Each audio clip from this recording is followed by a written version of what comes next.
Hi, welcome to my channel.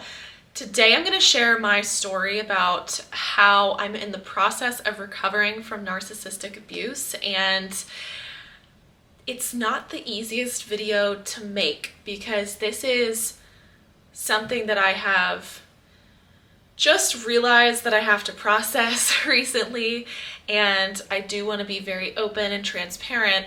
And it's also hard because the narcissist that I am referring to had previously threatened me for speaking out about this topic. So let's dive in to this. I'm just gonna do a stream of consciousness, talking about a lot of stuff, focusing a lot more on my journey, but also trying to spread a little bit of awareness. I am going to link in the description different people who are resources for recovering from narcissistic abuse. They are on like social media and stuff, so they're going to be helpful. This isn't necessarily a helpful video, but my experience with this situation. So starting off, I have been 9 months out of a narcissistic abusive relationship. It was from a covert narcissist. So from my understanding, what that means is that it's not one of those people where you can just easily tell like, oh, that person's a narcissist.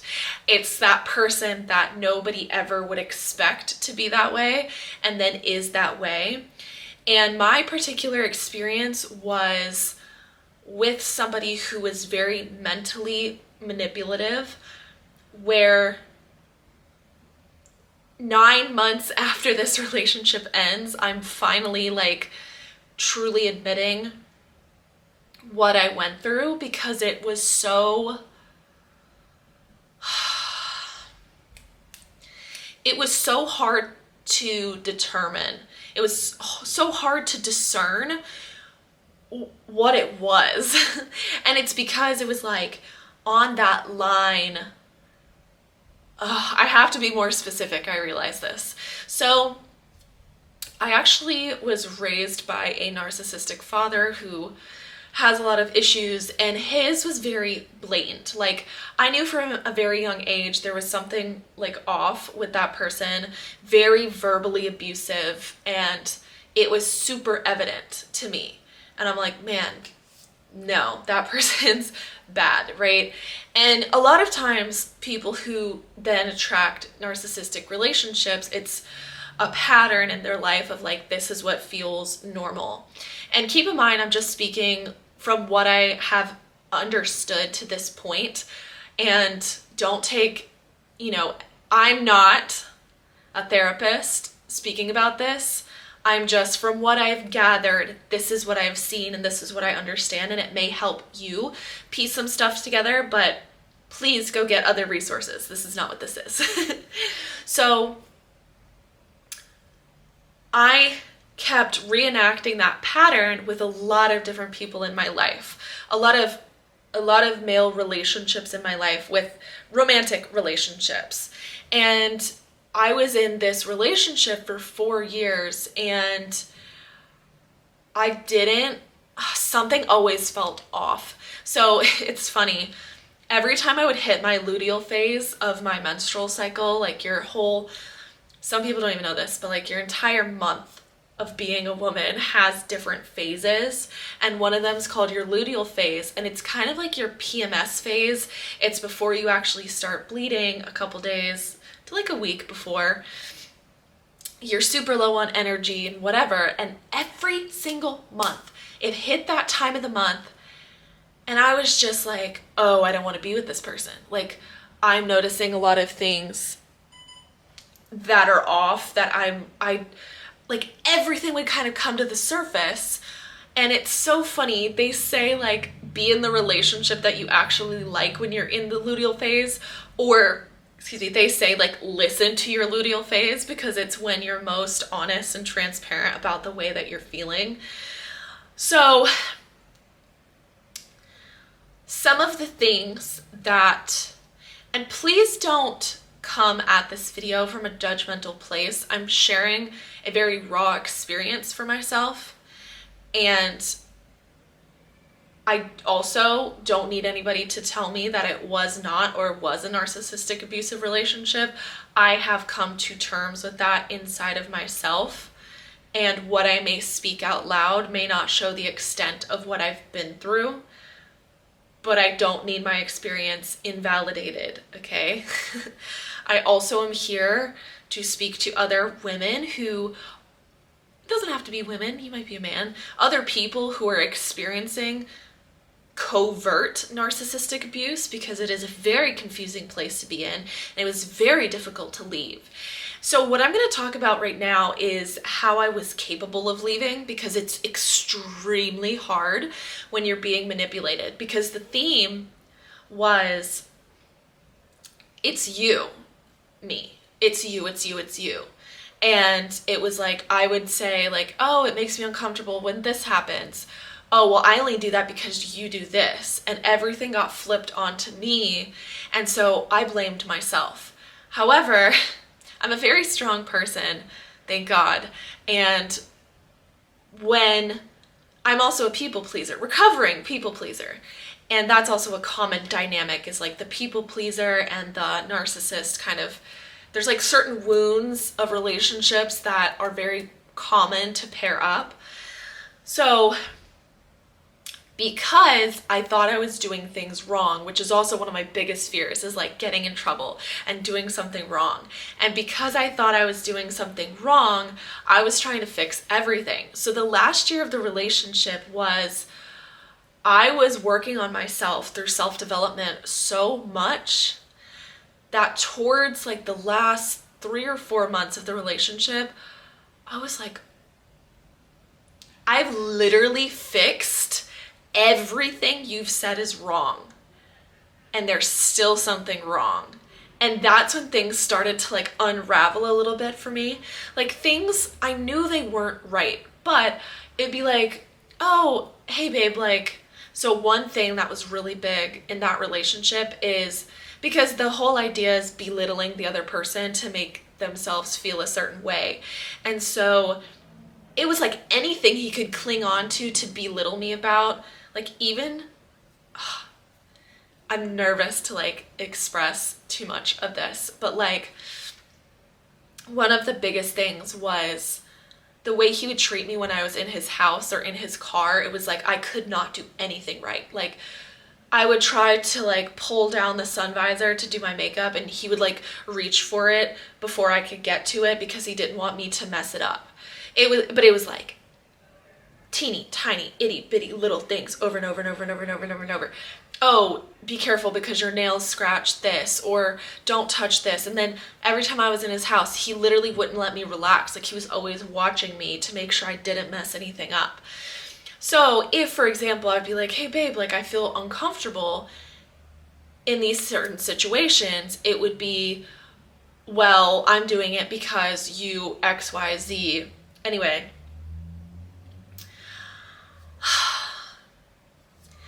when the relationship, so I made a promise to myself. I'm very spiritual, so I made a promise to the universe. I said, universe, listen.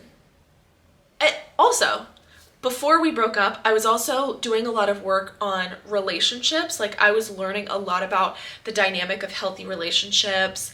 I dove into like femininity and masculinity and polarity and just the way certain dynamics in relationships are. So I was educating myself on relationships at that time. And because I did that, I started to kind of build in my head what I want out of a healthy relationship. Like I want to be able to talk to them. I want, to be physical with them. I want to like have a certain relationship. And so I had this vision in my head.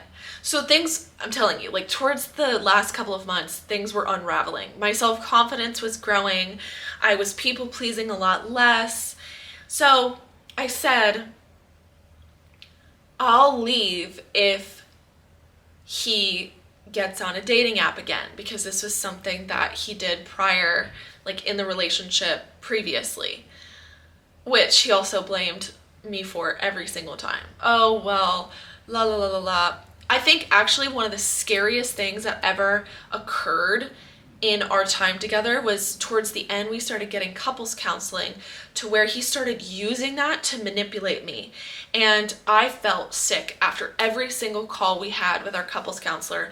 He was like twisting reality, but in such subtle ways, it was making me question my own reality. It was like I couldn't trust myself, and I felt so off. I would cry after every single couples counseling session. It was awful. Now I realize in retrospect, he was manipulating me through that, but the couples counselor didn't realize that and had no idea.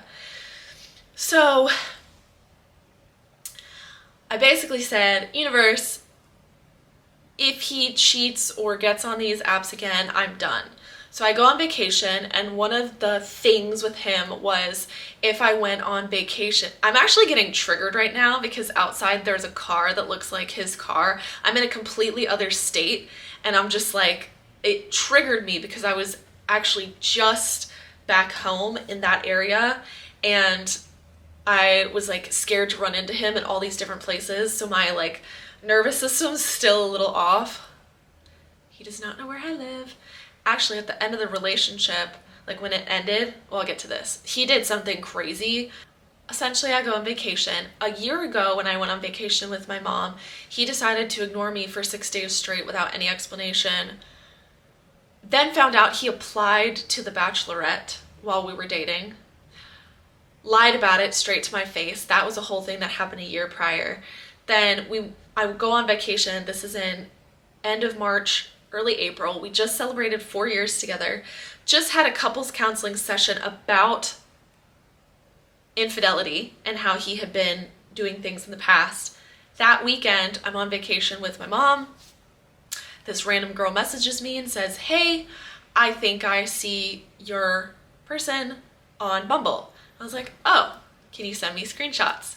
She did. It was him. And so for me, that was it. I was like, all right, I'm out. Like, it was just like such a clean cut. Thank the Lord. We had broken up many times in the past, and it was him wanting to get back together and me being like, oh my God, somebody wants me. And then we get back together, and like we probably didn't break up for more than a week in the past.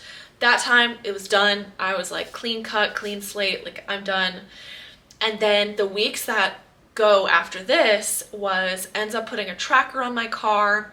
I start posting about narcissistic abuse. He then comes to my door and scares the living daylights out of me, telling me to take down those videos. He was mean. And so I did, and I haven't talked about it until now. So what I thought for the last 9 months was all I had to recover from was, oh my God, this relationship that I was in, it's over, that's sad. I wasn't ever sad about him. I was sad about the effort that I put in because I put everything into that relationship. And I mourned that for months. Then come now, which is like 9 months later, I've been dating, I've been like seeing people. As soon as things start getting a little bit more serious with somebody, my nervous system loses it. I was anxious for 2 straight weeks. Very anxious. Like, I'm an anxious person, and like I have tools that help me combat it. And I told my friends this metaphor. I was like, imagine I'm a ninja and I have a sword. And it was like a piece of anxiety is like another ninja. And I'm like, ooh, got it. You know? But the way that this anxiety was with my nervous system, it was like 300 ninjas coming at me at once for 24 hours straight, 48 hours straight. I'm like, I'm exhausted. Like, I can't deal with this anymore. And it essentially is like, oh my God, like the stuff that kept coming up was like, oh, well, my ex used to do this and I'm scared about this and I'm triggered. And it was like a huge nervous system thing that was so overwhelming, and it makes sense. Like the way that being through a narcissistic abusive relationship does to your brain